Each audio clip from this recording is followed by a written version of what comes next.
இன்றைக்கி நான் இட்லி மாவு அப்படி தான் செய்ய போகிறேன். தேவையான பொருள் எடுத்து வச்சுருக்கேன். கருப்பு உளுந்து, எள், பட்டை மிளகாய், பெருங்காயம், கருவேப்பிலை, கடலப்பருப்பு. இப்போ இது எல்லாத்தையும் வறுத்துக்கலாம். சட்டி சூடானோன்னே கொஞ்சம் நல்லெண்ணெய் ஊற்றிக்கலாம்.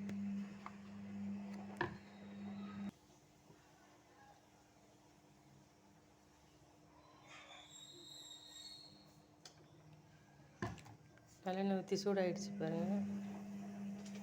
பெருங்காயம் போட்டுக்குவோம்.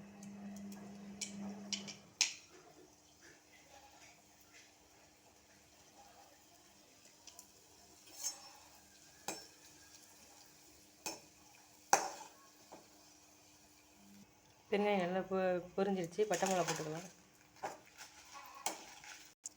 பச்சை மிளகா போட்டு நல்லா வறுத்து எடுத்துக்கலாம். நல்லா வரப்பட்டுட்டு இதை தனியாக வேறு பாத்திரத்தில் வச்சுக்கிட்டு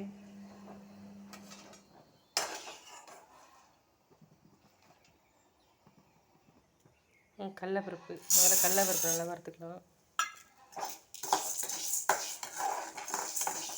நல்லா வரப்படட்டும்.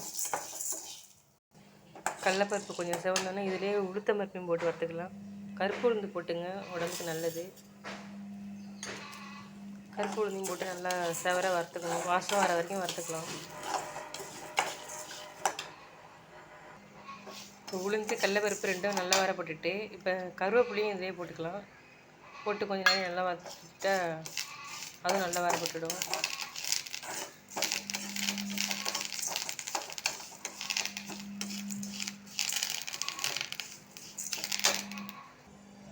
இப்போ எல்லாம் வரப்பட்டுடுச்சு. கருவேப்பிலையும் நல்லா வதங்கிட்டு இப்போ இதையும் மாற்றிக்கலாம் வேறு இடத்துல.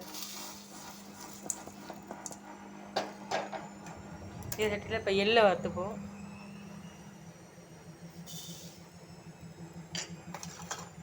எள்ளு நல்லா வெடிக்க விட்டு அதையும் சேர்த்துப்போம்.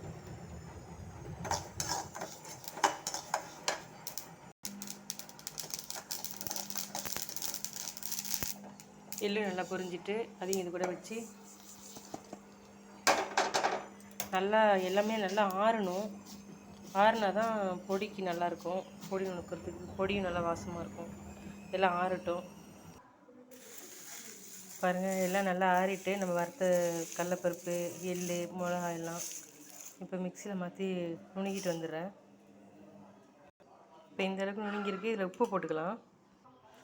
இந்த பொடிக்கு தேவையான அளவு உப்பு போட்டுப்போம். உப்பு போட்டு நல்லா நுணுக்கிப்போம்.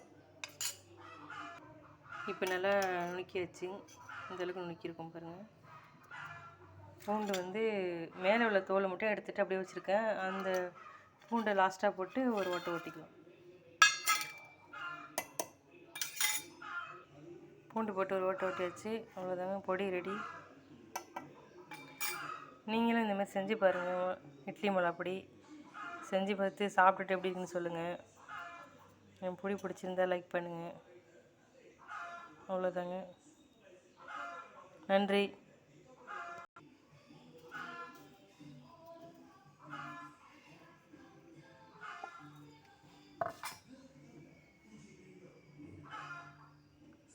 கொஞ்ச நேரம் ஆறினோன்னே டப்பியில் எடுத்து வச்சுக்கலாம். ஆறட்டும் பொடி.